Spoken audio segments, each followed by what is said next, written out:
The thing I have going on in this pocket, if I could actually get it out, is a roll of black electrical tape. Very useful to have. I actually don't have duct tape in my kit, which I am going to be not substituting, but adding in addition to this, but I do have some form of tape, so that's what's going on. In this pocket here, have the hand sanitizer. This is actually a foaming hand sanitizer, so again, small footprint, pretty cheap, and pretty important to have if soap and water are not in your area. This is a pocket stone. Got it at the hardware store for about $2. Just use it to kind of touch up blades on any of my knives, multi-tools, etc. This is a knife I recently obtained through a trade on Craigslist. It's just kind of a cheap Columbia River. It says it's an SRT, high-risk environment. Ooh. But anyway, I did like it. Looked pretty cool and pretty decent. Has a belt clip on it. I'm not that guy who's wearing a knife in my belt, really, for the most part. So, but this is a cool option to have in case I happen to need to do that. So, Columbia River.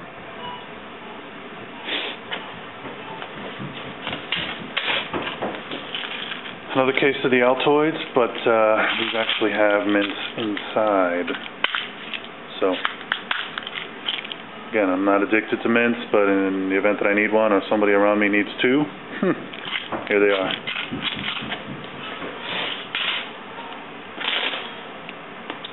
What I have here is an LED flashlight, again, really small, probably about 6 to 7 inches. Streamlight 4AA. In terms of an actual review type situation, outside of it being made in the USA, which is rare, obviously, we all know that, it tends to be really well made, and if you can see that, has kind of a rubber head, forehead, whatever you want to call it. This thing, I've dropped it 2 or 3 times, and it still works perfect, so that's what's going on. I might upgrade to a Surefire eventually. We'll see if I have some cash to burn, but this thing works really great, and it's small, so I'm happy with it so far.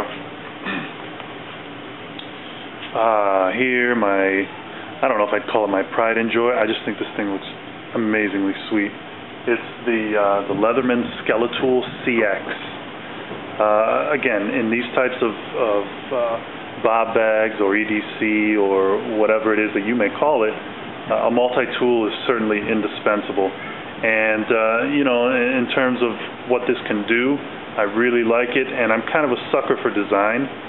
So, as well as the materials, I think the composite metal that they use on this thing is really, really sweet. So I'm happy with, with the purchase on it. And, again, I'm not that guy who I need 10,000 different uses for a multi-tool.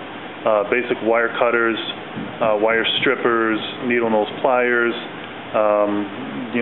there's a bottle opener on this, carabiner if I wanted to carry it kind of on the outside, and then, a really nice and super sharp blade on this thing. So I may do a separate review on this as well, but this is a really nice blade. I like it a lot. This thing is, they really did a nice job. So that's kind of my situation with this particular multi-tool. We'll see what happens in terms of upgrading in the future, but the Leatherman Skeletool CX. I might end up getting some sort of pouch or something to put it in, but I just threw it in the bag for the purpose of this video. And that's everything in the front here. Just so you're aware, this bag also has kind of a hidden pouch area in the front here, Velcro. Some people would put their firearm in there. I don't really have any firearms at the moment, so I have the next best thing, which is a bungee cord. In the event that, which is pretty cool, carabiner bungee cord, huh? I don't know if you can see it on there, but it actually says not for climbing. It might be a little bit blurry, but not for climbing. Anyway, if somebody needs to strap something down, hold their trunk together, jump rope, I don't know, whatever they need to do with this, I have one. So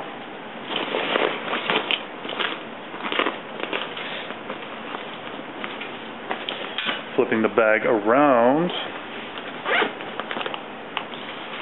a couple of things. A rescue blanket seems to be a ubiquitous item that's in the bob bags across YouTube. Mine is no exception. What do we have here? It looks like we have the SOG Flash 1. This came strictly and highly recommended from a cousin of mine who actually does videos on YouTube as well. And you know, again, a really small knife, super sharp. You know, I wouldn't say I'm a knife guy per se, but I definitely appreciate them, and with these videos and kind of studying what other people have done and are doing, I'm getting more into it. So I'm really happy with this, and you know, I'm kind of thankful my cousin gave me a nice recommendation for this knife. So again, it has a belt clip. I'm going to have to get a Torx set, because a lot of these things are, although of course the one that doesn't have Torx on it I'm talking about, but some of the other clips in these knives are held together with Torx screws, so it's nice to be able to either remove that or tighten it up or anything like that, but that'll come at a later time. So check it out, the SOG Flash 1. This thing is really, really sweet.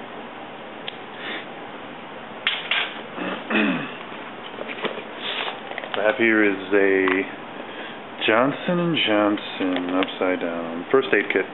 This thing was really cheap. I think I got mine at, I don't know, CVS or Walgreens or something. It was like $1, but has some items here that are certainly good if you happen to cut a finger or somebody does who's near you.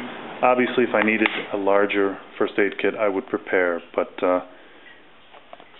in terms of being able to carry something that would address the needs very quickly, this works out great. I have here a dollar store issue box cutter.